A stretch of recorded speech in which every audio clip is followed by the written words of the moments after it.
Salutations, this is Crazed Kitsune, aka Khuma'zi, and welcome to Ranged DPS for Dummies. In this video, I'm just going to cover a few basic, though extremely important things that a ranged DPS player should be doing and should be aware of. First, a quick definition of what a DPS is. We're damage dealers. Our job is to do as much damage to the enemy as we can, as quickly as possible. But of course, to accomplish this, we also have to not die. So, one of the first things a DPS needs to learn is let the tank pull and establish their aggro before you start attacking. Because if the tank hasn't had half a moment to build a little bit of hate, you might immediately take the enemies off of them, making it harder for them to establish. So just give them a couple of seconds to get everything's attention, and then start unloading. Follow the tank's lead for what they want killed first. Now, some tanks will mark targets, like this.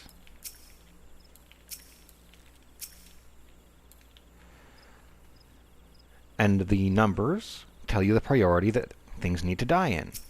And if it's numbered 1, that dies first. Then 2, 3, 4, 5.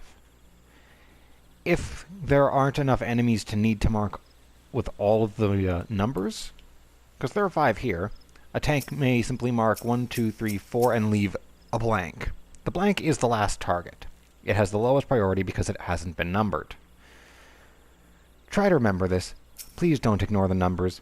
Not only do you make it harder on the tank to control aggro, you make it harder on the healer to keep you alive because you inevitably rip aggro. Because tanks don't tend to tolerate this too much. If you're ignoring their kill priority, they're going to start letting you tank things. Because it's too much of a headache to take it back off of you.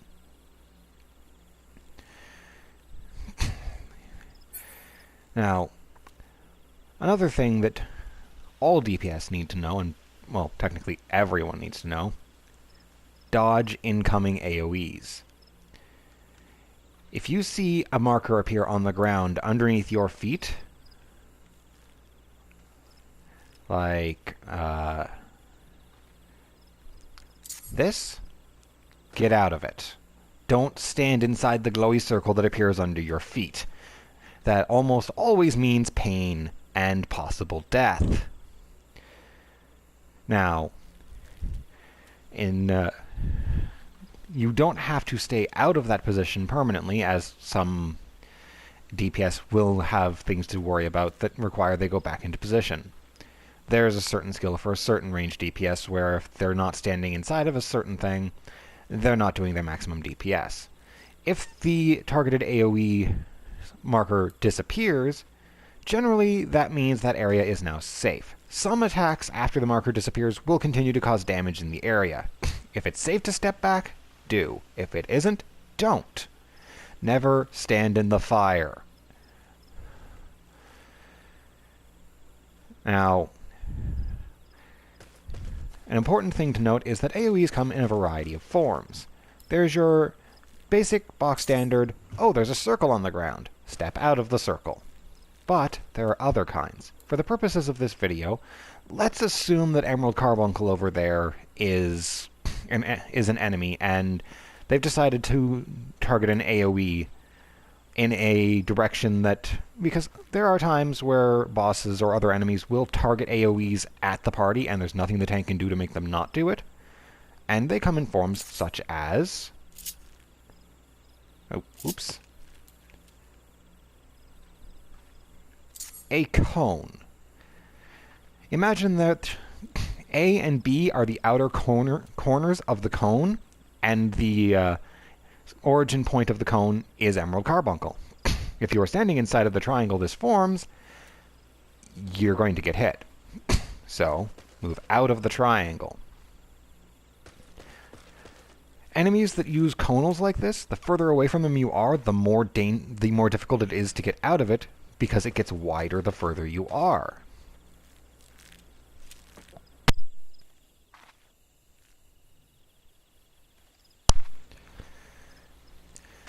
If you know that the enemy is going to be using conals, you're going to want to be somewhere around the more medium range to give you minimal dodging requirement.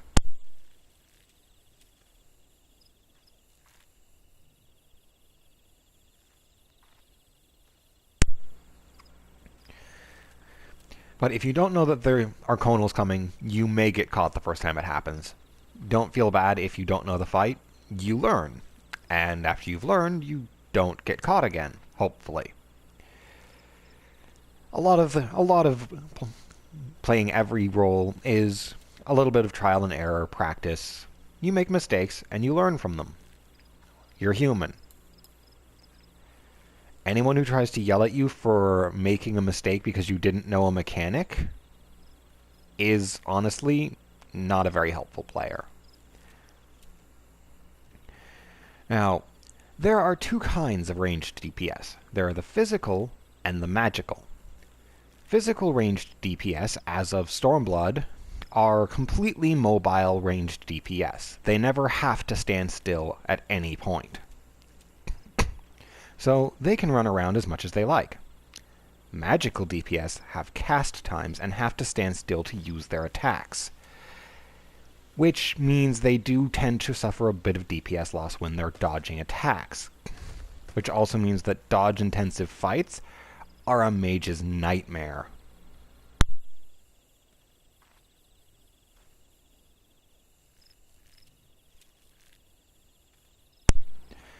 That doesn't mean that a mage can't get a lot of damage out, it just means that they have to work harder to pull it off.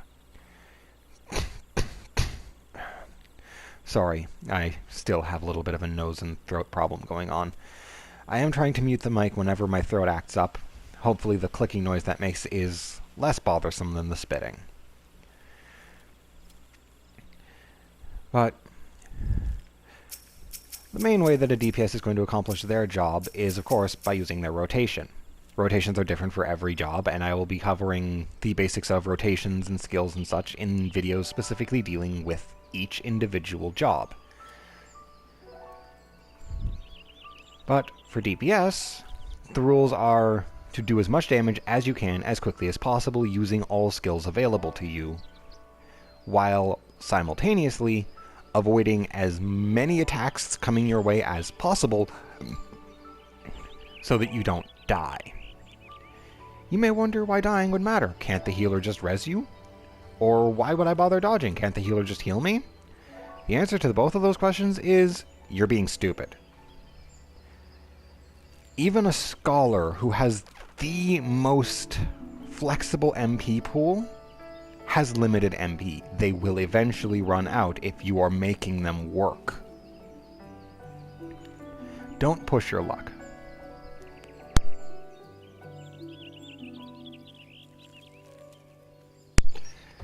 The more a healer has to divide their attention, the more they have to devote cast times to the DPS, the harder it is for them to keep the tank alive through everything that's happening. If the tank dies, well, all hell breaks loose. Additionally, reviving a fallen party member is an enormous investment of MP. If you die, the healer is probably going to have to sacrifice a very large amount of their mana to get you back on your feet. And now, some of you are probably asking, well, doesn't that just mean I can resume doing damage like nothing happened? No, it doesn't. If you are knocked out in battle and have to be combat rezzed, you will come back with a debuff called Weakness, which strips away 15% of all of your stats. That means you are now weaker than you were before you got your butt kicked. So not only did the healer just have to use a whole bunch of MP to get you back on your feet so you could continue doing damage, you're doing less damage than you were before, meaning you're not doing your job very well if this happens. And if you die a second time and have to be rezzed in quick succession, You now have Brink of Death. Say goodbye to 30% of your stats for a while. Yeah, that'll be fun. Try not to die. That way you do as much damage as possible. If you're having trouble not dying, there may be other problems to consider. But for the most part, if you're dying as a DPS, you're standing in things and getting hit and being stupid. There are exceptions to this rule, I am not going to lie. Perhaps the tank is having trouble holding aggro because they're not in very good gear, or they just don't know their skills very well, and so hate is just doing what it wants to, and you happen to be the DPS doing enough damage to be the one that takes the hit because the enemies turn around and start ignoring the tank and start eating your face. Don't immediately blame the tank for things going wrong, and don't blame the healer for you dying. You're a DPS. You're squishy.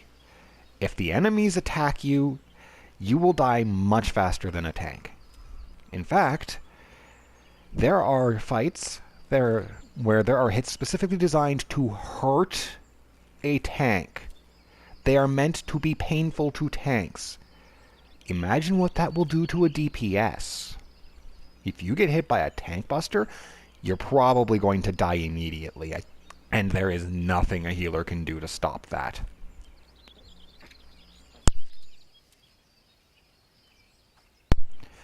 Your healer is going to be doing everything they can to keep the entire party alive in every fight. Or at least they should be.